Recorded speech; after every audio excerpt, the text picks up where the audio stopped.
Kalau kita ngomongin Warhammer 40K, ada satu sosok yang nggak bisa dilewatkan begitu aja.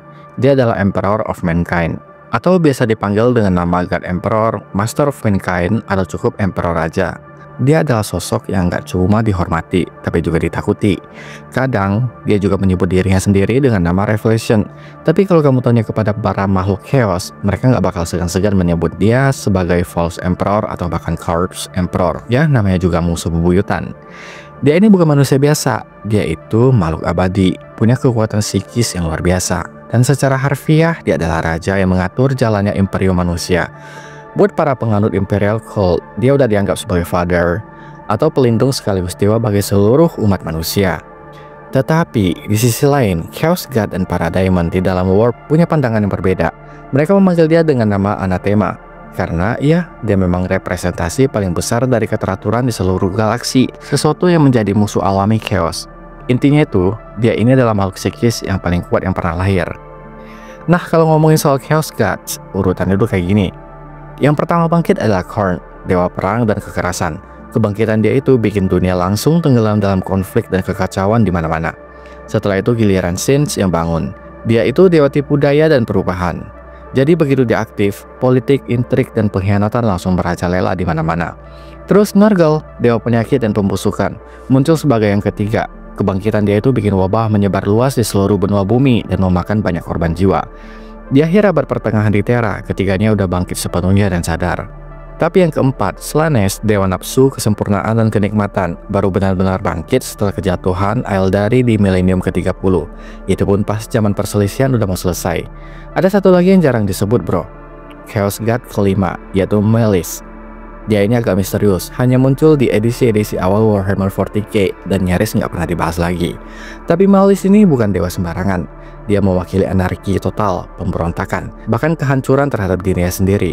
Dia itu benar-benar parasit di dunia Chaos, dan justru karena itu, para Chaos Gods pun muak dan takut sama dia. Dan setelah bangkitnya Slanesh dan selesainya Warp Storm yang selama ini menghalangi komunikasi dan perjalanan antar planet, sang Emperor akhirnya ngerasa bahwa ini saatnya buat turun tangan langsung.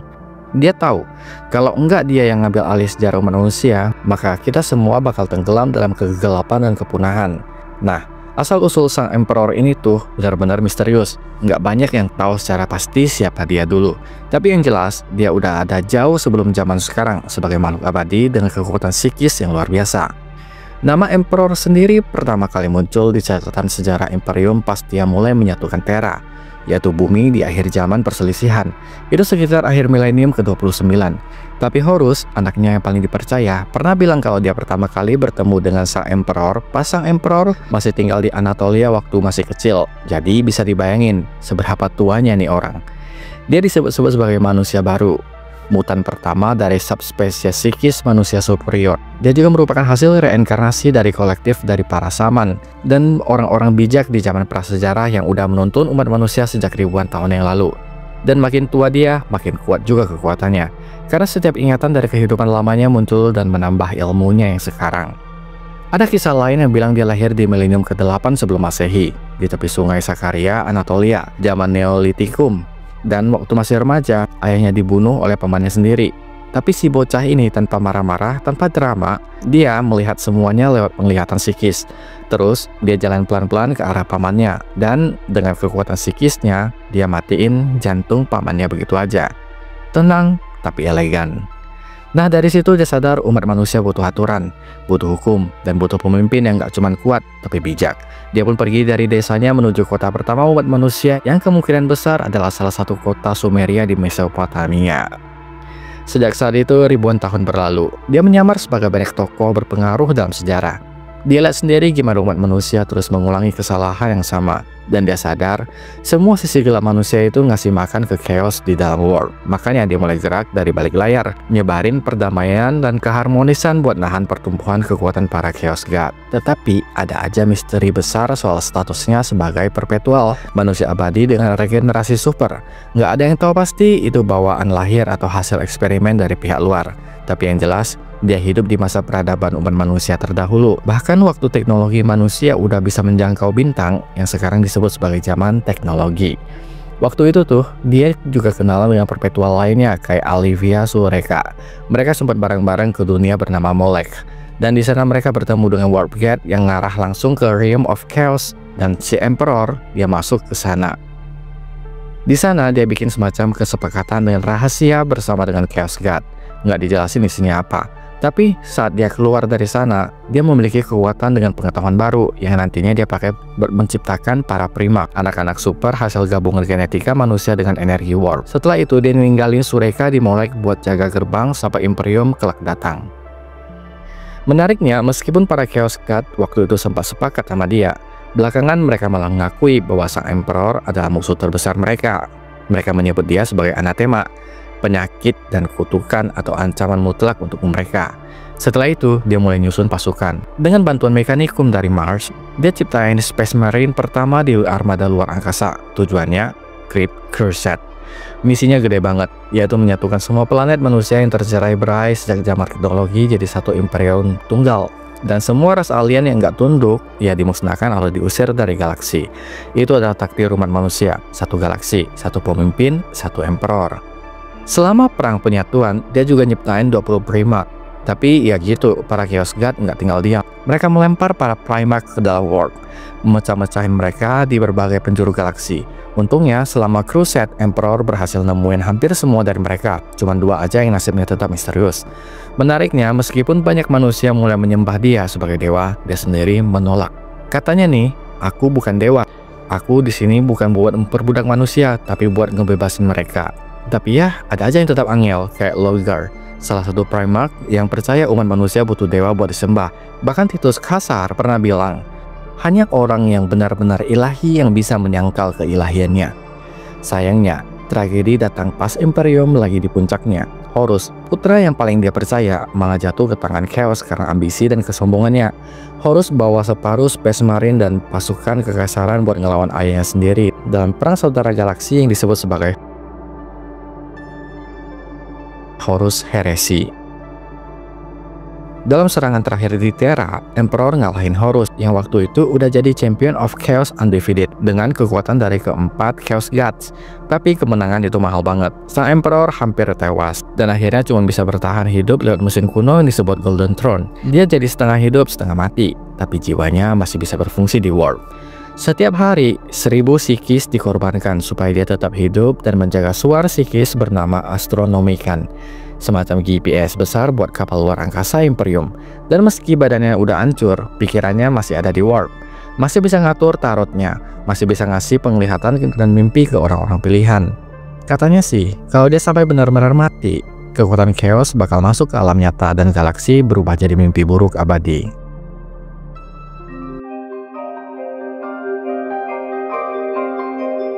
Dalam komunitas power scaling, dia ditempatkan di level yang nyaris di puncak. Di CSAP, dia berada di tier 1S. Sementara di VSB, dia berada di tier 1E. Itu berarti dia beroperasi di tingkat eksistensi di luar ruang dan waktu, atau berada di level Ultiverse. Nama aslinya nggak pernah dikasih tahu, tapi dalam sejarah panjang umat manusia, dia muncul dengan berbagai nama. Neot, saat menjadi penguasa kota pertama. Revelation dalam momen-momen tertentu, Omnisia dan Allfather. Usianya, dia tuh udah hidup dari zaman Neolitikum sekitar 8000 sebelum Masehi sampai sekarang. Totalnya nyaris 48.000 tahun. Dia adalah psikis terkuat yang pernah lahir dari umat manusia. Gak cuma bisa baca pikiran, dia juga bisa menghapus eksistensi seseorang dari realitas.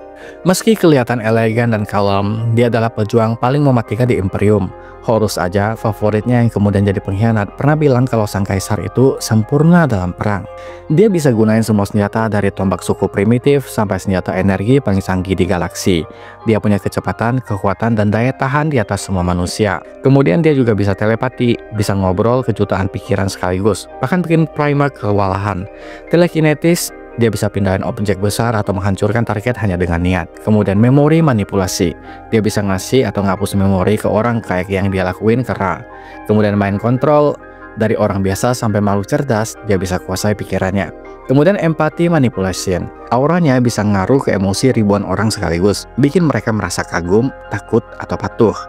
Kemudian reality warping, dia bisa membengkokkan realitas, mengubah hukum fisika, logika, dan eksistensi. Kemudian time manipulation, sejak kecil dia udah bisa ngobrol sama penjaganya dari masa depan, artinya dia itu eksis di luar aliran waktu linear. Kemudian causality manipulation, dia bisa mutusin seseorang dari timeline, seolah-olah nggak pernah lahir. Kemudian summoning, dia bisa manggil avatar kehancuran dari jiwa-jiwa yang udah mati buat bantuin dia di webway. Kemudian healing, satu sentuhan bisa nyembuhin organ rusak. Like manipulation, cahaya auranya bisa bikin manusia bisa langsung sujud. Kemudian elemental manipulation, bisa summon api supernatural yang bahkan bisa membakar lapisan dimensi warp. Kemudian wither control, technopathy, life and death manipulation, magnetism sampai dimensi tinggi, semua bisa diutak-atik. Dia juga bisa melakukan ilusi tingkat tinggi. Penampilannya ya kayak raksasa emas bercahaya, tapi itu genjutsu doang. Wujud asli sebenarnya adalah manusia biasa, simple tapi energinya gila. Kemudian negation and final death. Dia bisa ngebunuh diamond dan makhluk imaterial secara permanen dan nggak bisa bangkit lagi. Kemudian portal creation, bisa membuka celah ke the warp dan buang musuh ke sana sesuka hati. Kemudian dia memiliki immortality atau keabadian tipe 1, 3, 4, dan 9. Dia nggak bisa tua, bisa hidup sebagai jiwa dan eksistensinya bisa lepas dari tubuh. Kemudian regeneration and conceptual resistant. Dia ini udah di level dimana serangan konsep atau manipulasi eksistensi nggak ngaruh. Soul resistant, magic resistant, spatial and time resistant, semua serangan abstrak nggak ngaruh. Meskipun secara fisik dia udah kayak mayat, tapi dibalik semua itu, Emperor tetap aktif di warp. Dia jadi simbol keteraturan mutlak, dan makin hari kekuatannya makin abstrak. Kemudian physics and law manipulation, bisa ngatur hukum fisika dan realitas. Kemudian dimensional overlord, kontrol dimensi tinggi, bahkan bisa mengatur bentuk dan jumlah dimensi. Empowerment, diperkuat dari iman dan penyembahan miliar manusia dari seluruh galaksi. Kemudian dia memiliki striking strength di level extraversal dan bisa menghancurkan eksistensi multiverse dengan satu tebasan. Kemudian durability-nya bisa menahan serangan dari gabungan kekuatan Chaos God. Jangkauan serangannya selevel galaksi atau bahkan lebih, extraversal. Kecepatan udah nggak relevan, dia berada di level di mana waktu dan kecepatan nggak penting lagi. Ya walaupun OP, dia juga punya kelemahan. Dia nggak pernah sepenuhnya ngeluarin kekuatan penuhnya kalau lawannya itu anak-anaknya sendiri, kecuali udah keterlaluan. Sistem pendukung hidup Golden Throne-nya udah mulai rusak. Kalau dia beneran mati, galaksi bisa kacau total dan warp bisa nge-float realitas. Zaman Imperium bukanlah zaman keemasan yang pernah dicita-citakan oleh sang Emperor. Yang ada justru dunia yang mandek teknologinya, beku pikirannya, penuh dengan penindasan dan kekejaman. Xenofobia merajalela dan agama berubah menjadi alat kekuasaan. Tapi meski semua itu terjadi, Emperor tetap bertahan. Dalam cerita abadi dia menolak untuk mati, karena dia tahu kalau dia pergi, umat manusia mungkin gak akan punya harapan sama sekali. Sesekali dia masih menggerakkan pionnya, meniupkan bara harapan ke dalam hati mereka yang benar-benar setia. Dan saat dunia semakin gelap dan waktu menuju kiamat semakin dekat, mekanisme Golden Throne pun perlahan-lahan mulai melemah, seperti jam tua yang pelan-pelan mulai berhenti berdetak. Terima kasih udah menonton sampai di sini. Sampai jumpa di episode selanjutnya.